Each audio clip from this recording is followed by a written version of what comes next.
Good morning. This is Ken Long from Tortoise Capital Management with a review of the weekend reports for July 4th, 2011. Happy Independence Day edition. We have a market that's in bullish normal conditions on an annual basis. It's 61. Now it's above the 50 on weekly RSI 14. 10-day index 98. It's overbought. The percent stretch above the 200-day moving average is up into the yellow condition now at 6.32%. It stared into the abyss and then bounced. The slope of the 50-day moving average turned positive at 0.04. It's still rated as bearish because this is as bad as it has been in the last 6 months, but at least it's positive. ADX 14, the measure of trendiness, is down to just under 21 with this week's bullish price action weakening the bearish trend. And ATR percentage at 1.34% is at the very high end of normal. The blended monthly rebalancing, the 26 ETF portfolio is owning the Swiss franc, U.S. real estate, and the European 350. The 13 ETF portfolio is using U.S. real estate, diamonds, and Euro-Asia blend. Next evaluation will be on or about 1 August.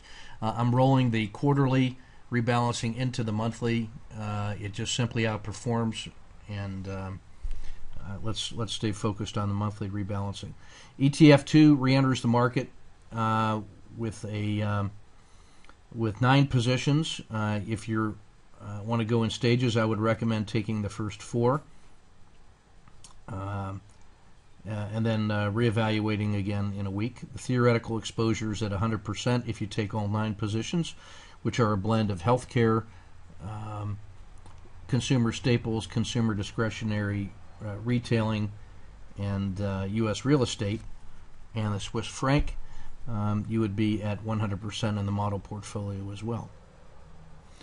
In the market health check, what I want to highlight here again is the price action of this past week.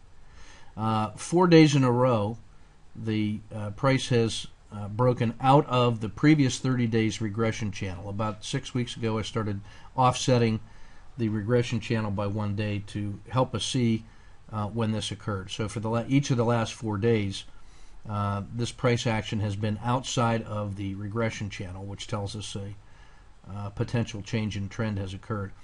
In fact, if you notice where the swing low is here at 126.5,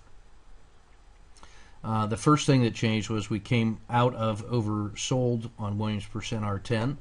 That was followed by a crossover of MACD histogram, or in this case PPO, on the 1028 parameters. And you can see the little jaws of the dragon opening up. And the slope of the 30-day regression line, you can see had bottomed out and was starting to improve based on this price action here, where it had failed to fail further. And so that was the first indication of a state change. 10-day moving average is hooked up. Slope of the 50 has flattened out. Percent stretch above the 200-day moving average has increased. And now price has moved through 2 levels of resistance.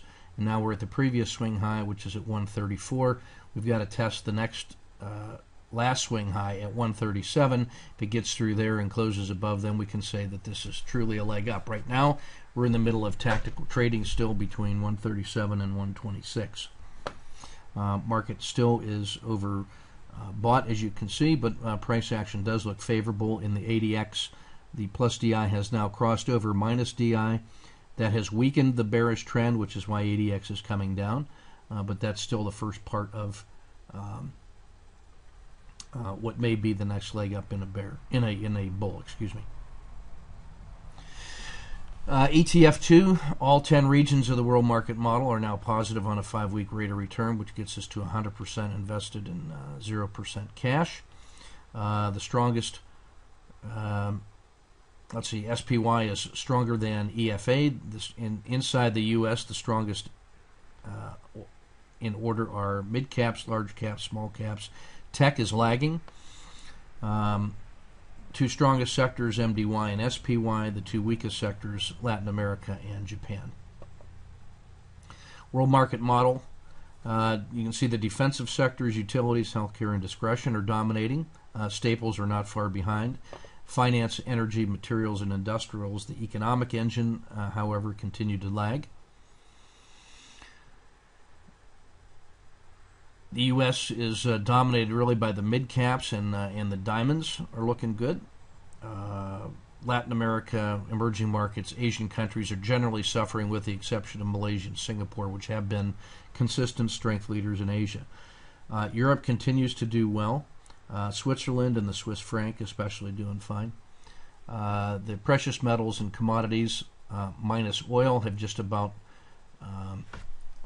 recovered completely. Right now it looks to me like the world is waiting to see which of the developed sectors of the world are going to implode first. Is it going to be Europe in a response to the Greek debt undermining their central banks and perhaps dissolving the European Union, or is it the U.S. likely to default on its debt with tactical chicken around the debt ceiling? So I don't think either one of those are going to happen. I think we'll continue to muddle through, but right now it looks like the U.S.